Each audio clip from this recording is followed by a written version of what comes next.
Volume study 4 ಯೆಹೋವನ ಮುಯ್ಯಿ ತೀರಿಸುವ ದಿನದ ಹರ್ಮೆಗೆದೋನ್ ಯುದ್ಧ ಅಧ್ಯಾಯ 12 ನಮ್ಮ ಕರ್ತನ ಶ್ರೇಷ್ಠ ಪ್ರವಾದನೆ ಪುಟ 404.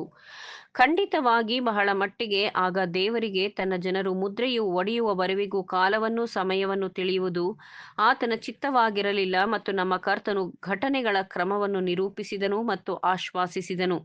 ಅವರು ಎಚ್ಚರದಿಂದಿದ್ದು ಪ್ರಾರ್ಥಿಸಿದರೆ ಮತ್ತು ನಂಬಿಕೆಯಲ್ಲಿ ಮುಂದುವರೆದರೆ ಅವರನ್ನು ಕತ್ತಲಿನಲ್ಲಿ ಬಿಡಲ್ಪಡುವುದಿಲ್ಲ, ಬದಲಾಗಿ ತಕ್ಕ ಸಮಯದಲ್ಲಿ ನೋಡಿ ತಿಳಿಯುವರು. ದೇವರು ಪ್ರವಾದಿ ದಾನಿಯೇಲನ ಮೂಲಕ ಈ ಸಮಯದಲ್ಲಿ ದುಷ್ಟರು ದುಷ್ಟರಾಗಿಯೇ ನಡೆಯುವರು, ಅವರಲ್ಲಿ ಯಾರಿಗೂ ವಿವೇಕವಿರದು, ಜ್ಞಾನಿಗಳಿಗೆ ವಿವೇಕವಿರುವುದು ಎಂಬುದಾಗಿ ಸೂಚಿಸಿರುವನು. ದಾನಿಯೇಲ 12:9 ಮತ್ತು 10 ಇದಕ್ಕೆ ಅಪೊಸ್ತಲನಾದ ಪೌಲನು ತನ್ನ ಸಾಕ್ಷ್ಯವನ್ನು ಕೂಡಿಸುತ್ತಾ, ಆದರೆ ಸಹೋದರರೇ, ಆ ದಿನವು ಕಳ್ಳನಂತೆ ನಿಮ್ಮ ಮೇಲೆ ಬರತಕ್ಕದ್ದಲ್ಲ, ನೀವು ಕತ್ತಲೆಯವರೂ ಅಲ್ಲ. ಆ ದಿವಸವು ಭೂನಿವಾಸಿಗಳೆಲ್ಲರ ಮೇಲೆ ಬರುವುದು. ಆದರೆ ಬರುವುದಕ್ಕಿರುವ ಇವೆಲ್ಲವುಗಳೊಳಗಿಂದ ತಪ್ಪಿಸಿಕೊಳ್ಳುವುದಕ್ಕೂ ತಕ್ಕ ಕಾಲದಲ್ಲಿ ನಿಮಗೆ ತಿಳಿದು ಬರುವುದು. ಎಲ್ಲ ಕಾಲದಲ್ಲಿಯೂ ದೇವರಿಗೆ ವಿಜ್ಞಾಪನೆ ಮಾಡಿಕೊಳ್ಳುತ್ತಾ ಎಚ್ಚರವಾಗಿರ್ರಿ. ಮುಂದಿನ ಶೀರ್ಷಿಕೆ ನೋಹನ ಕಾಲದಲ್ಲಿದ್ದಂತೆ ಅವರಿಗೆ ತಿಳಿಯಲಿಲ್ಲ.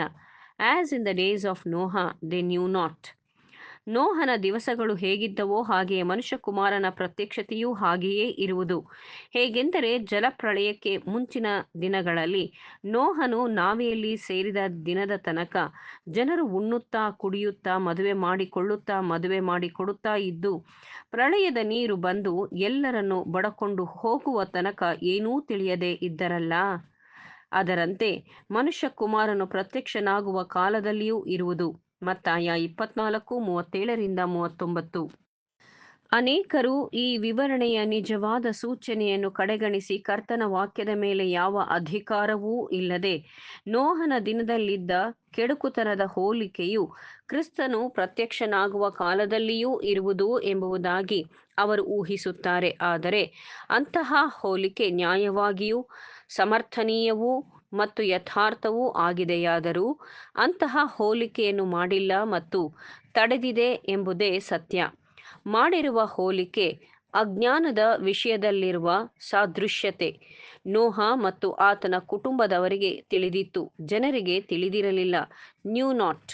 ಹಾಗಾಗಿ ನಿತ್ಯದಂತೆ ಮದುವೆ ಮಾಡಿಕೊಳ್ಳುತ್ತಾ, ನೆಡುತ್ತಾ, ಕಟ್ಟುತ್ತಾ, ತಿನ್ನುತ್ತಾ, ಕುಡಿಯುತ್ತಾ ಇದ್ದರು.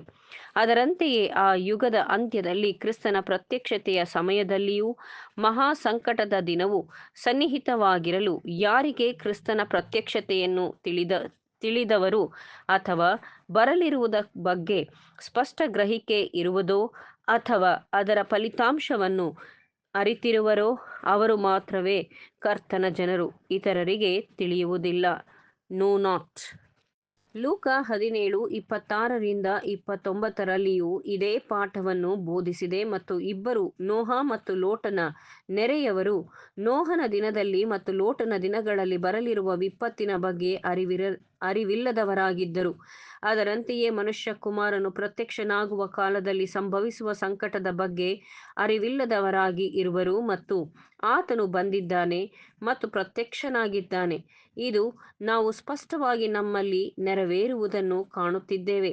ಲೋಕವು ಭೀತಿಗೊಂಡಿದೆ ಮತ್ತು ತಬ್ಬಿಬ್ಬಾಗಿದೆ, ಆದರೆ ಅದಕ್ಕೆ ಮನುಷ್ಯಕುಮಾರನ ಪ್ರತ್ಯಕ್ಷತೆಯು ತಿಳಿದಿಲ್ಲ ಮತ್ತು ಸುಗ್ಗಿಯ ಎಣಿಕೆಯು ಪ್ರಗತಿಯಲ್ಲಿದೆ. ಜನರು ಬರಲಿರುವ ಸಂಕಟವನ್ನು ಊಹಿಸಬಹುದಾದರೂ ಅದರಿಂದಾಚೆಗೆ ಬರಲಿರುವ ಆಶೀರ್ವಾದವನ್ನು ಊಹಿಸಲಾರರು.